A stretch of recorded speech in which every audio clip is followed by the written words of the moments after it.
เอาละท่านผู้ชมเขาก็ได้รู้จักกับโรงเรียนจีนซึ่งเป็นโรงเรียนจีนแห่งทำอิฐที่สร้างขึ้นในสปป.ลาวกันแล้วบัดนี้เขามารู้จักกับวัดจีนอีกกันเติม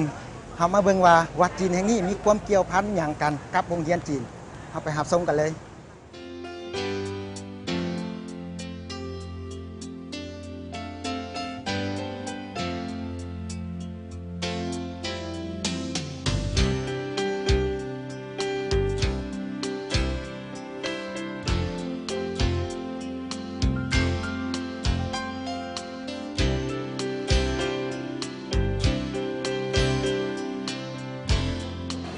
ข้าพเจ้าก็เป็นนักศิษย์เก่าอยู่โรงเรียนนี้ได้เติบโต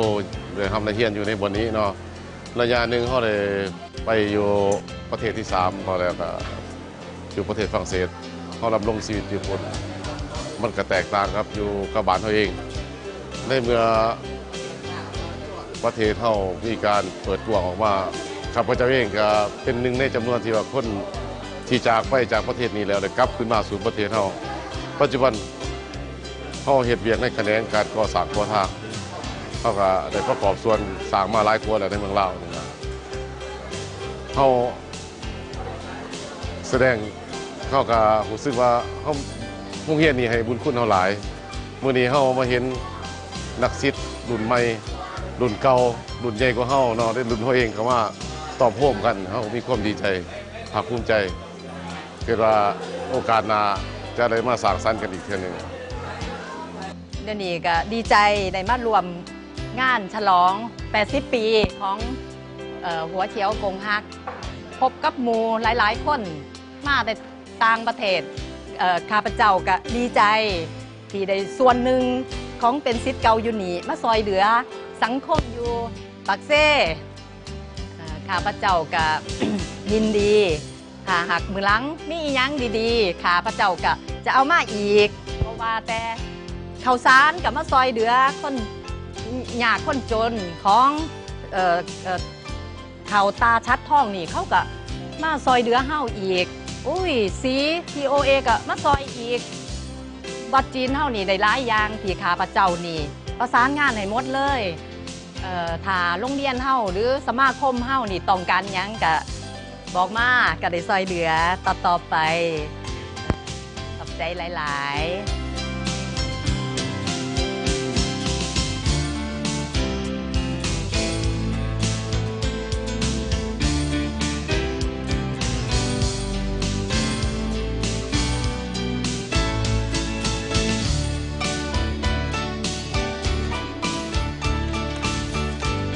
แขกที่เข้ามาร่วมในงานเฉลิมฉลองวันครบรอบสร้างตั้งโรงเรียนจีน 80 ปี ทุกคนแม่นได้ร่วมใจกันมาทำบุญที่วัดแห่งนี้ วัดแห่งนี้ได้ประกอบส่วนช่วยเหลือสังคมมาตลอด เป็นต้นแม่นการบริจาคโลงศพ ประกอบส่วนลดแก่ศพให้แก่ทุกภาคส่วนที่มาขอ โดยบ่ได้คิดไรค่าตอบแทน ประกอบส่วนสถานที่ครบงานศพให้แก่บุคคลผู้ที่บ่มีเงื่อนไขครบงานตามบ้านเฮือนของผู้ที่เสียชีวิตเฮ็ดบุญแจกเสบียงอาหารมีการประกอบพิธีกรรมทางศาสนาสั่งสอนคุณธรรมให้แก่พ่อแม่ประชาชนและลูกหลาน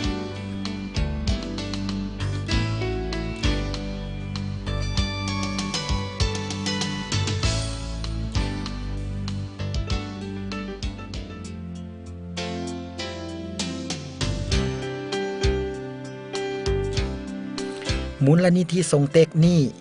แม่นเปิดนำไส้อาคารอย่างเป็นทางการมาแต่ปี 1971 และในปี 1998 ได้มีคณะมูลนิธิสหพันธ์คุณธรรมหรือเอิ้นว่าเต็กกาจากประเทศไทยมาเยี่ยมยามเฮ็ดให้เกิดมีความคิดผสมผสานระหว่าง2มูลนิธิได้แต่งตั้งมูลนิธิทรงเต็กเป็นสายพัวพันกับมูลนิธิเต็กกาและได้ขึ้นน้ำเป็นจี้เอี่ยวเกาะ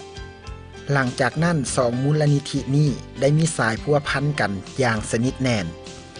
นอกจากนี้แล้วในปี 2009 นี้วัดจีนยังได้ร่วมมือสมทบกับมูลนิธิสงเคราะห์ขาเทียมแห่งราชอาณาจักรไทยนำเอาเครื่องมือผลิตขาเทียม เข้ามาผลิตขาเทียมให้แก่คนพิการจำนวน200 กว่าขา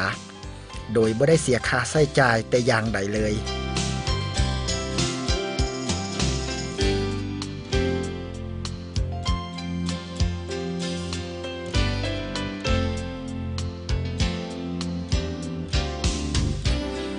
เว้าถึงโรงเรียนจีนและวัดจีนปากเซแล้ว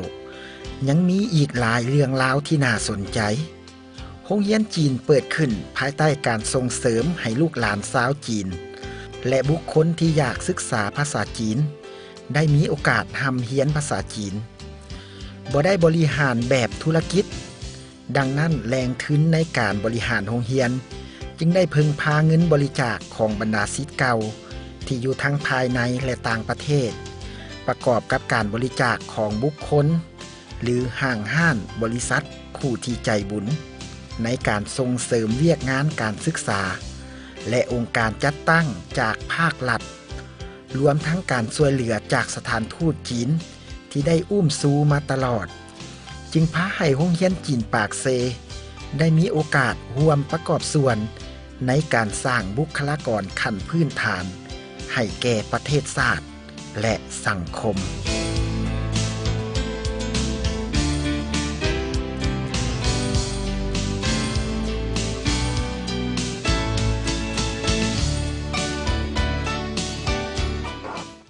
เอาละท่านผู้ชมเฮาก็ได้รู้จักกับโรงเรียนจีนและวัดจีนกันแล้วสั่งเป็นสิ่งที่น่าประทับใจอีหลี และมาฮอดนี้เวลาของทางรายการที่นี่เมืองลาวได้ดำเนินมาฮอดระยะสุดท้ายแล้ว ขอบใจผู้สนับสนุนรายการของพวกเฮามาตลอด นั่นก็คือบริษัทน้ำสีอุไรพนิชสีมีวางขายอยู่ทั่วไปตามห้างขายเครื่องวัสดุก่อสร้างนอกนั้นยังมีสีซุปเปอร์อะคริลิกเป็นสีใช้สำหรับทาภายนอกและทาภายในเฮ็ดให้บ้านเรือนของทานนั้นมีความสวยงามของขายขบวนตั้งอยู่สีแยกไฟแดงโพนไซนครหลวงเวียงจันทน์นั่นเองท่านผู้ชมสีดีมีคุณภาพมาตรฐานสากลต้องสีอุไรพาณิชย์ขอบใจโรงงานผลิตเหล้าขาวเมืองคงเซโดนเหล้าผลิตจากข้าวเหนียวแท้